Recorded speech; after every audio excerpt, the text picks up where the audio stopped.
I hope this letter reaches you, for I dearly need your help.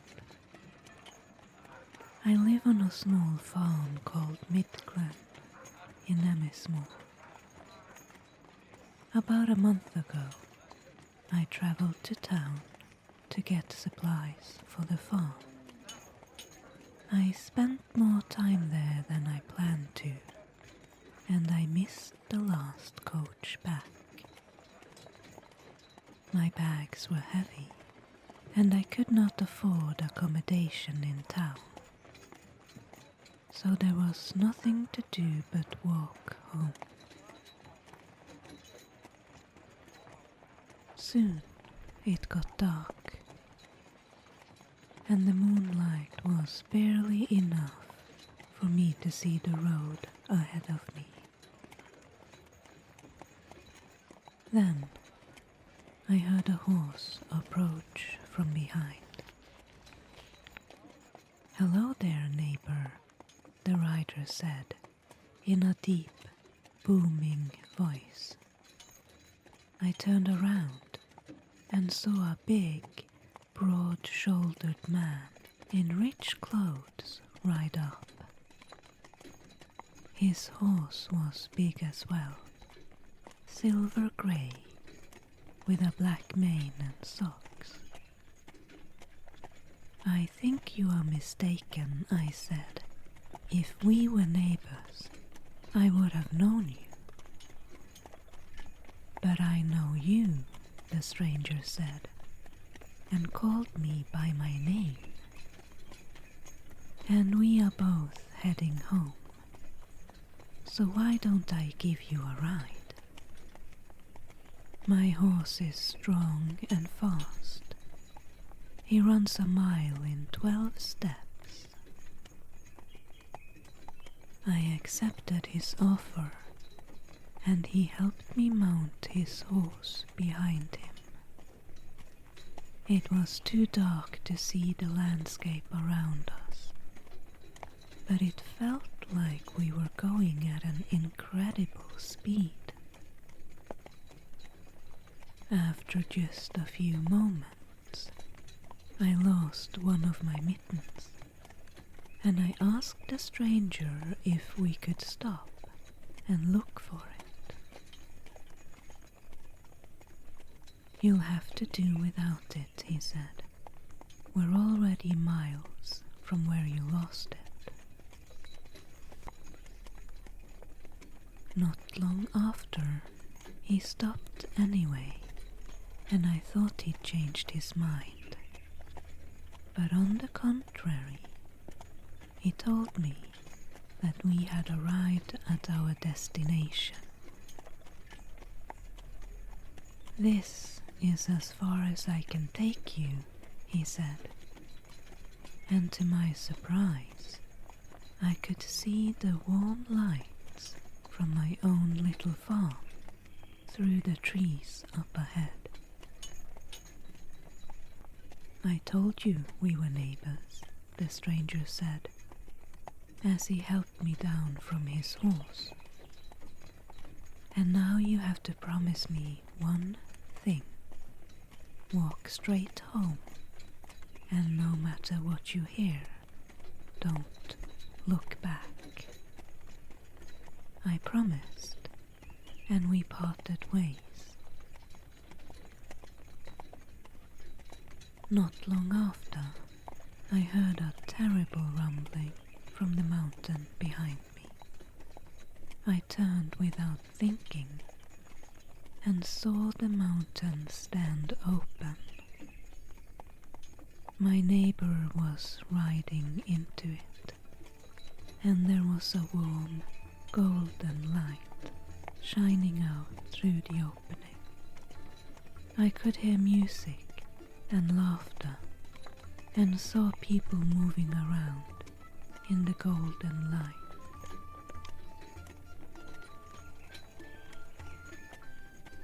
And then the mountain closed, and all was dark and quiet.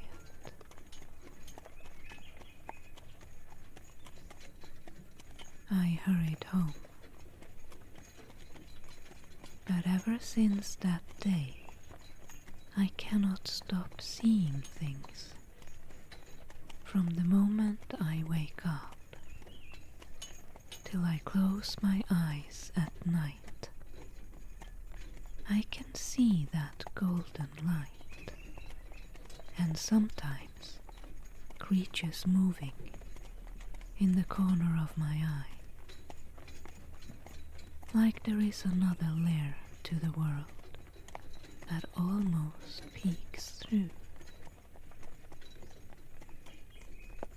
I hope you can help me with this. I wish I had heeded my spirit neighbor's advice.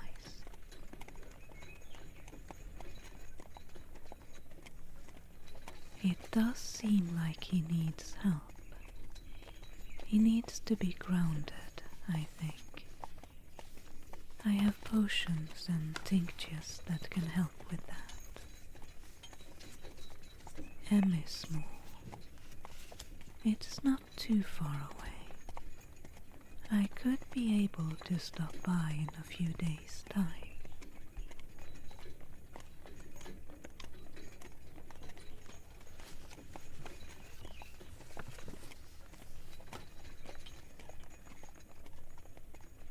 To the sorceress, Alva of Morhild.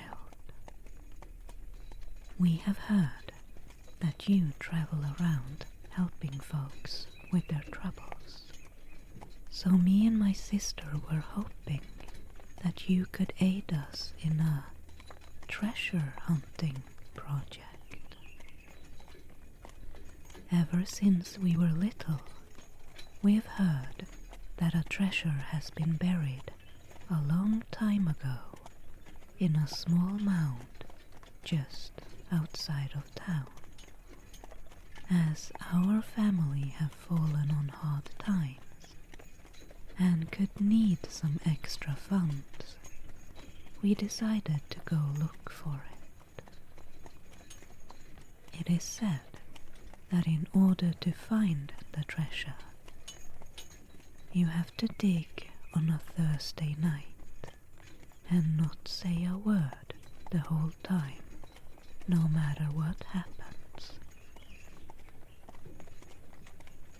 So we waited for Thursday night, then traveled to the mound with shovels and picks.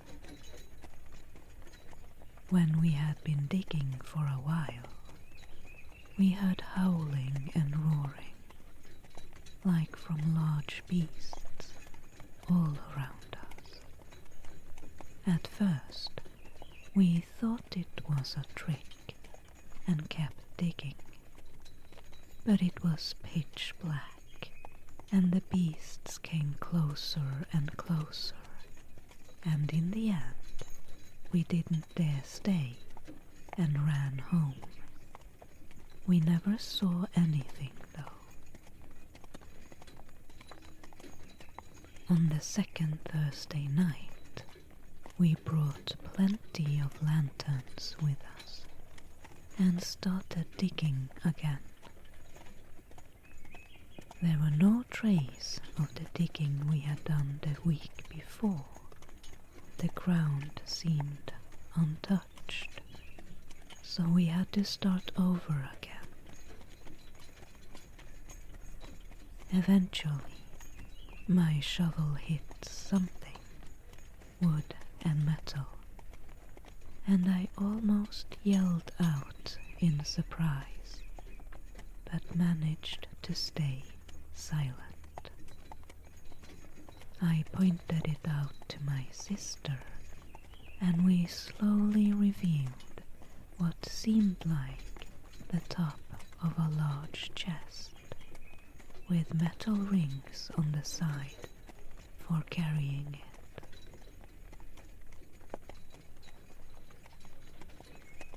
But then something else caught our attention. From town, we could see flames and smoke. We heard bells calling to wake people and shouting.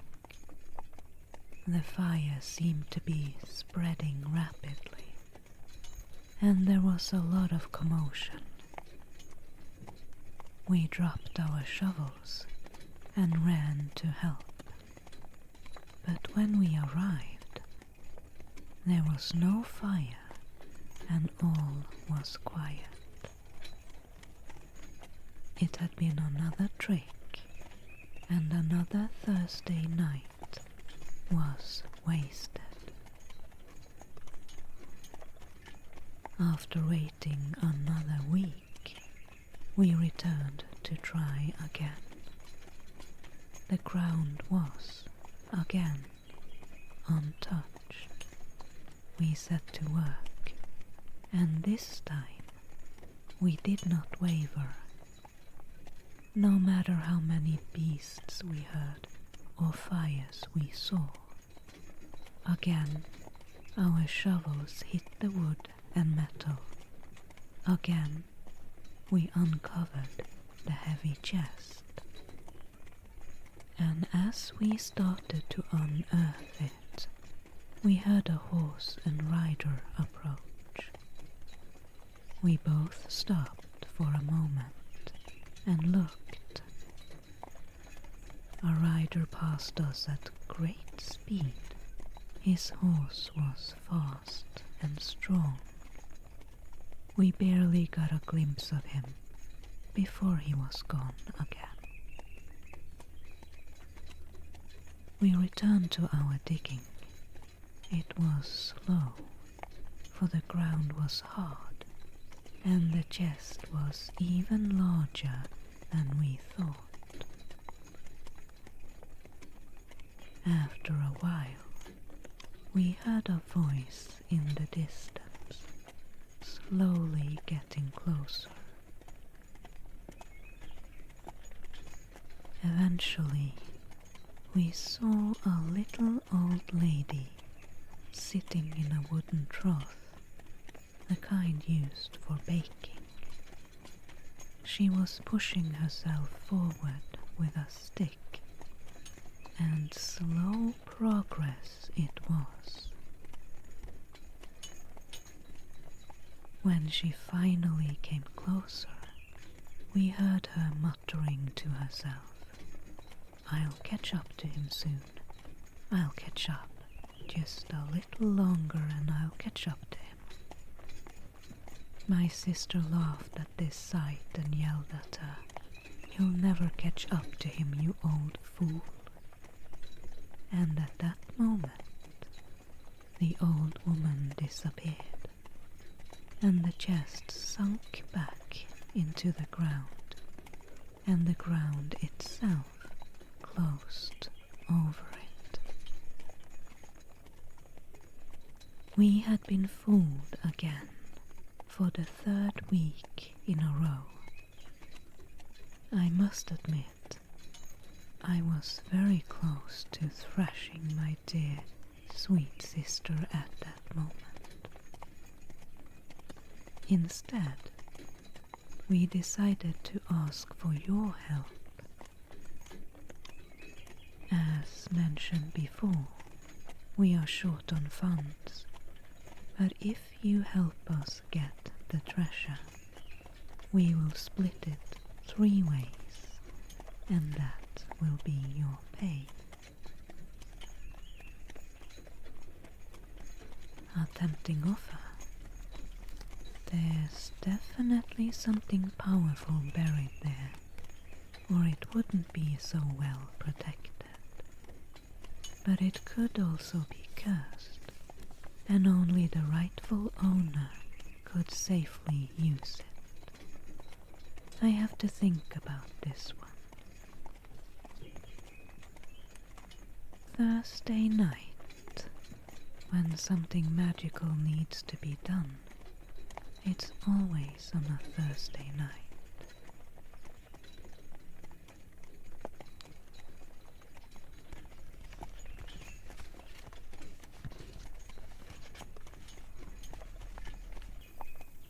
It is common knowledge that when someone dies in certain ways, or under certain conditions, they might turn undead and not find peace in their grave.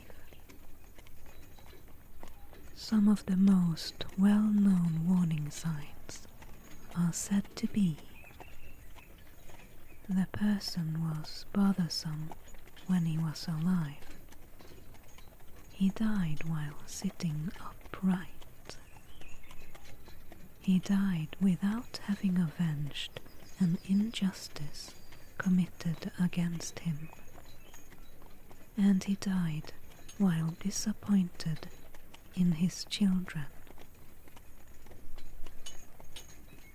Without going into details, I'm afraid that all of the above applies to our late father. Almost every night since his burial, he has exited his grave and are wreaking havoc on the family farm. He rides the cattle, climbs up on the roof and makes a ruckus, destroys tools, and scares the neighbors. We need your help to lay him to rest for good. Please hurry, as we are at our wits' end. We will pay you what we can.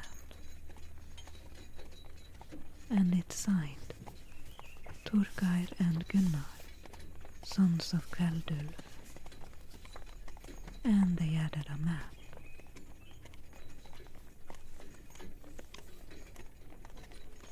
Their little homestead is out of the way for sure.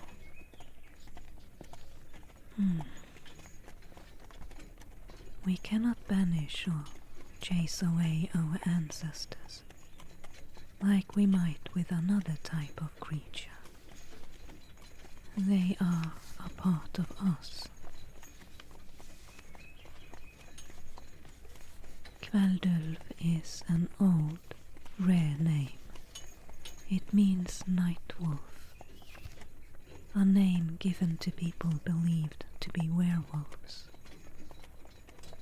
This will be a difficult one. I should consult with Sudri before I take this on.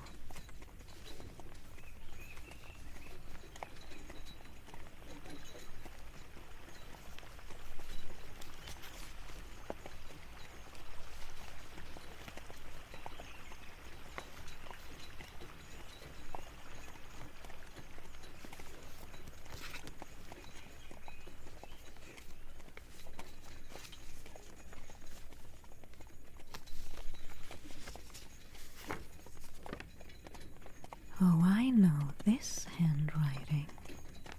It's from Elida. How good of her to answer my letter so quickly. My dear old friend, I was so happy to get a letter from you. It really brought back some old memories. Can you believe the better part of a decade has passed since our student days ended? I have students of my own now.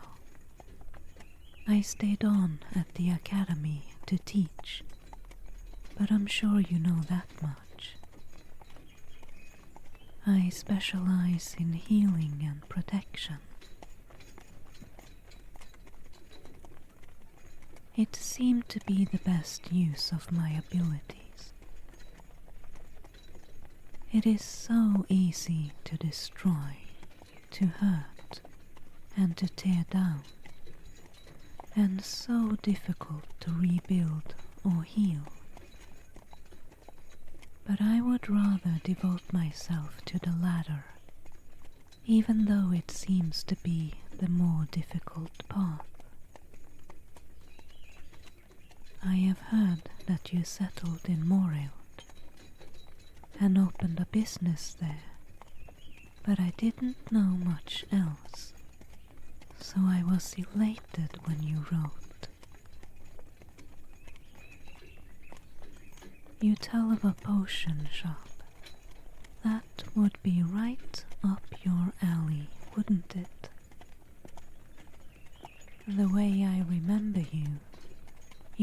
either spent your time frolicking in the woods, looking for rare plants, or you would be cooked up in the lab for hours with alembics and decanters, always cooking something up. I always thought you would settle with alchemy, so when you wrote of your newest venture, I was more than a little surprised. You told me that although the potion shop went well, people also came to you, asking for help to deal with curses, creatures, things they didn't understand, supernatural encounters of different kinds. And when you did help some of them, rumors spread, and more wrote to you from further and further away. My dear friend, please be careful. I understand that you want to help people. Your heart was always in the right place. But take care of yourself as well. Do not take unnecessary risks, and see that you get enough rest. You do not wish to encounter a potentially malicious creature tired or unprepared. Remember, you are on their turf. They were here first.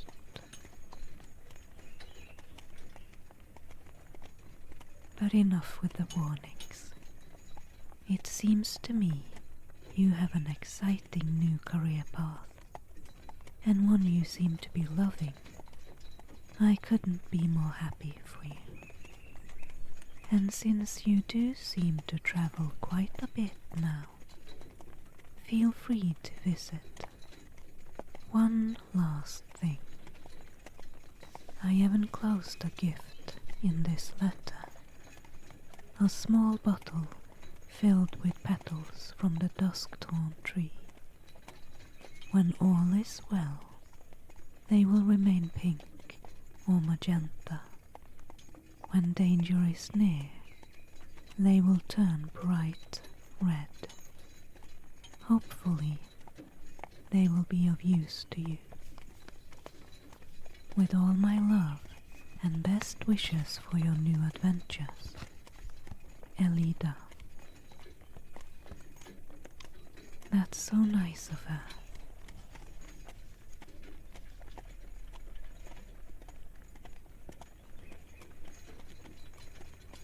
And look at the petals. So pretty. I guess I'm not in any danger at the moment. That's good to know.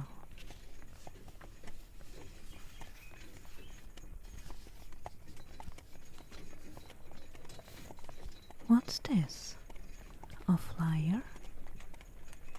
Edgar's discount spells.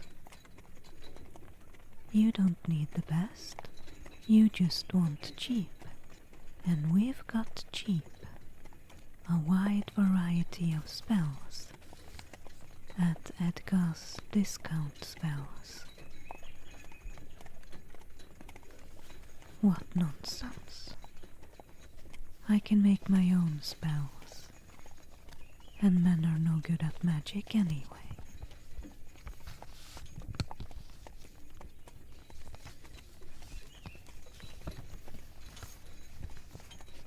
I am writing this letter on behalf of my idiot husband, who has more courage than wits. A few weeks ago, he was partying with his brothers and went down to the boathouse to get more home brew from a barrel he keeps it in down there. But when he came down to the boathouse, this was close to midnight, there was a drowned dead sitting on the barrel. covered in kelp and slime, looking out on the water. My husband was more than a little drunk, so he picked up an oar from his boat and hit the drowned one over the head, so it fell into the water. But this angered the drowned dead, of course, and many more of them came out of the water then, howling and roaring, chasing my husband back towards the farm. He ran for his life, for the drowned dead are not to be trifled with, and cannot often be reasoned with either, even under the best of circumstances. As he was running, he passed an ancient burial place where our ancestors have been laid to rest for generations, and he yelled out to them, "Dead of the land, if you value your living relatives, rise up and fight." And so they did. They held back the drowned ones, and my husband made it home alive. We heard the fight go on for hours, and the next day the burial site bore many signs of it. Everything was overturned, broken, or misplaced, and there were kelp from the drowned ones all over the place. My husband survived that night because he remembered that the dead of the sea and the dead of the land don't get along. But now the boathouse is guarded by the drowned dead and not safe for us to approach anymore. This is why we need your help, to make peace with them or chase them away. We do not care. We just need our boathouse back. Another difficult case. If this is how people behave, no wonder there is a large demand for my services. But I suppose I will have to help them.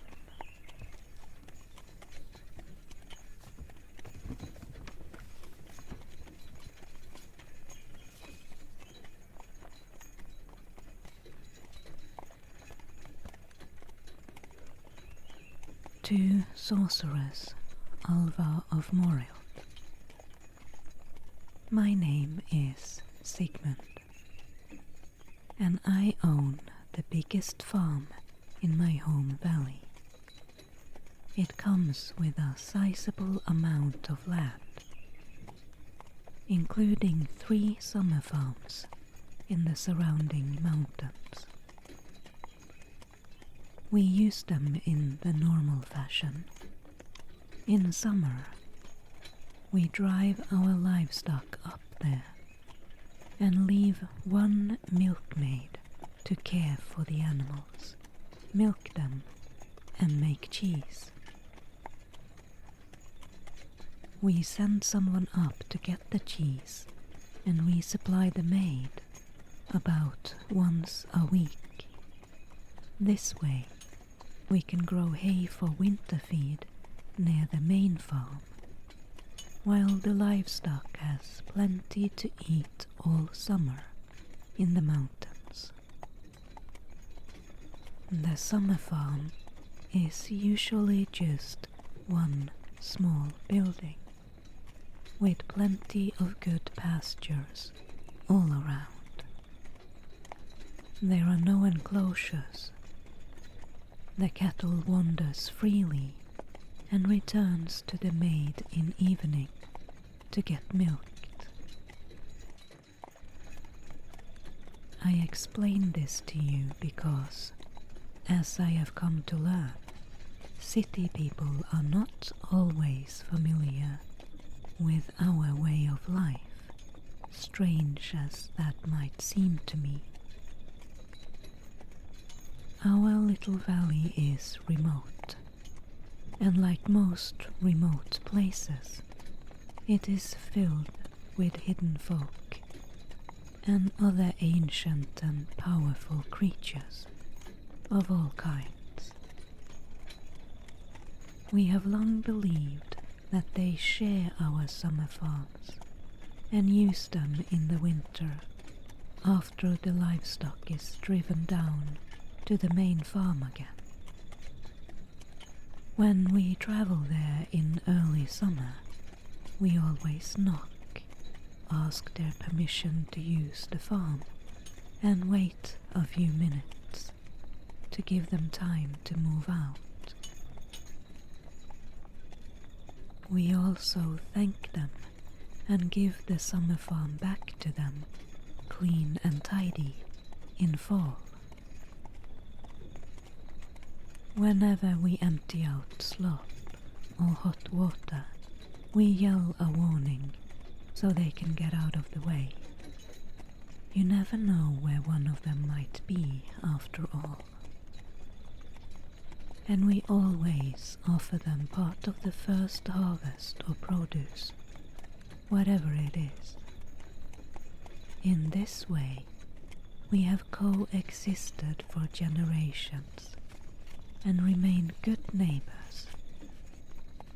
Our animals are never sick or lost, and we seem to have good luck with most things. But last summer, we hired a young lad from Morild, a modern man, he called himself.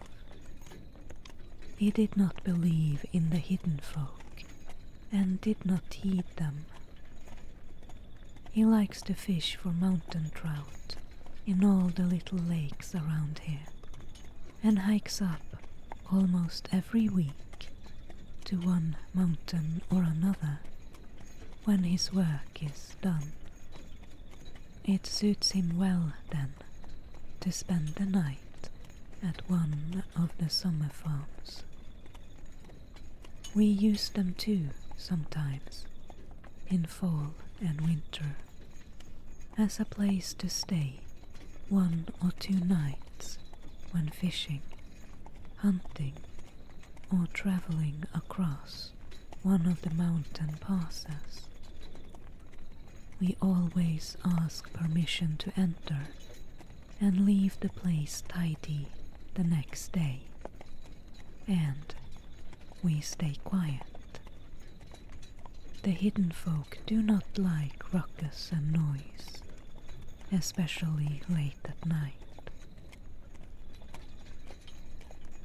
One day, our modern man came back from his fishing trip unusually early.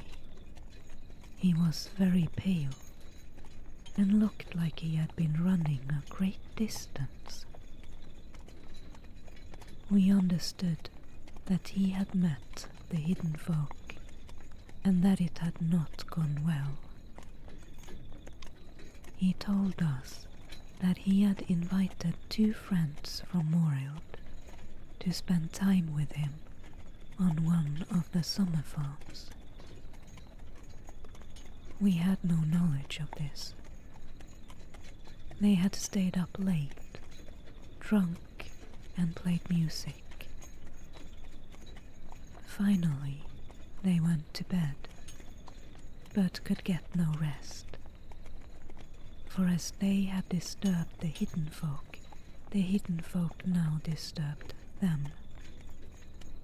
They burst in the door, dozens of them, big and small, some with noses several feet long, some old and small like tree roots, some so hunched over they rolled across the floor, some young and beautiful, with cows' tails, dressed in blue and grey, carrying fiddles, laughing, dancing. They tore the three lads from their beds and threw them around in a dance so wild they thought they would not survive it. It's all a blur, he told me. He did not know how long it lasted, but he eventually woke up, alone on the floor, in the wee hours of the morning. He was alone, and the summer farm was wrecked, all the furniture torn to pieces. It was a mess, he said. He does not know what happened to his friends. We are afraid that they have been taken, against their will, into the mountain to live with the hidden folk underground. If that is the case, they will soon forget that they were ever human. We do not know how to make amends, or to save the two who might have been taken, for the hidden folk are still angry and will not speak to us. If you can manage to travel all the way here to help us, sorceress, we will pay you well. We need this matter resolved.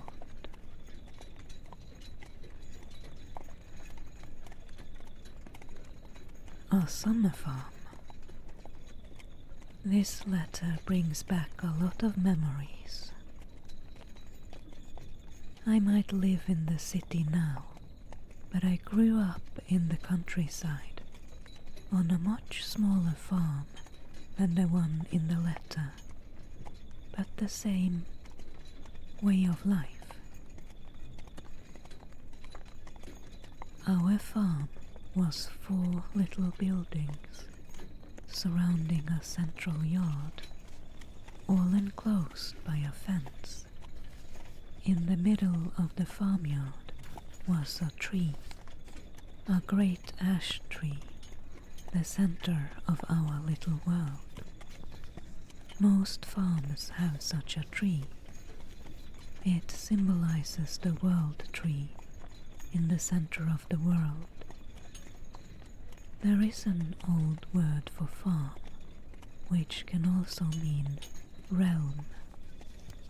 The farm was like a world of its own, a small community, and the fence was the border between inside and outside, our safe home, our own turf, separated from the wilderness beyond, full of dangers and wonders.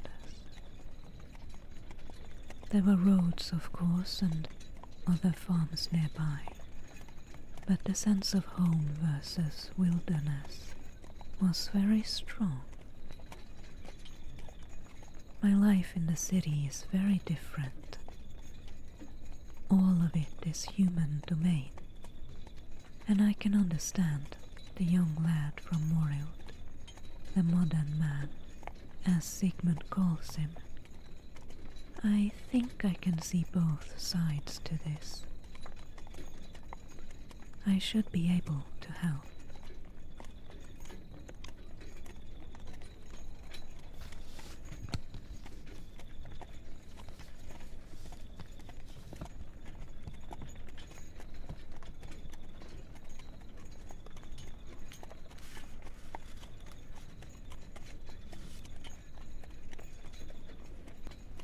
This is the last letter.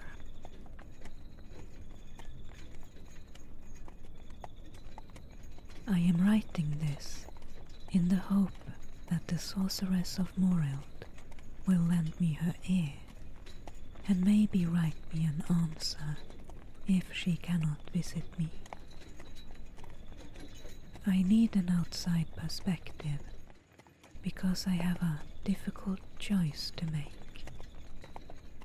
I am in love, you see, with one of the hidden folk, a girl my own age. She is beautiful, with long blonde hair and a cute tail. I have considered throwing steel over her and binding her to me that way, but I do believe she'll be happier if she remains with her own kind. Therefore, I am considering joining her family instead of her joining mine. These kinds of marriages are rare, but it has been known to happen. You can bind one of them by throwing steel over them, usually, but if it's against their will, it seldom ends well. This young man would be sacrificing a lot, though, if he wants to join her kind. He probably wouldn't be able to visit the human world very often, if at all. Let's see what else he writes.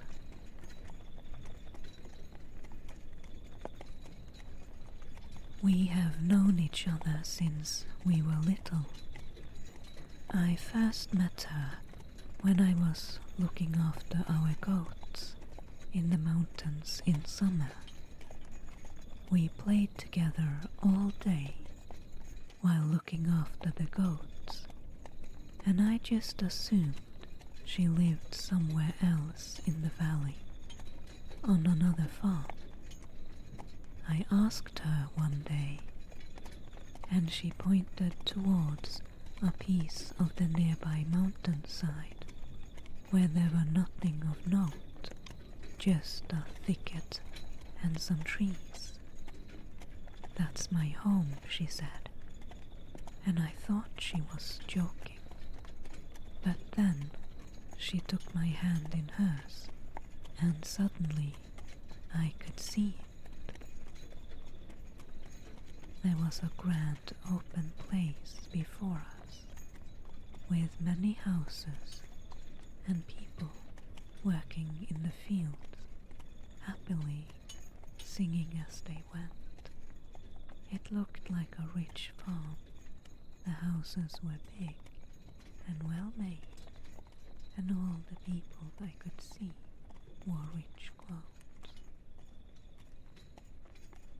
What I saw before me, sorceress, was happiness and abundance. I would like to be part of it, if I can. I think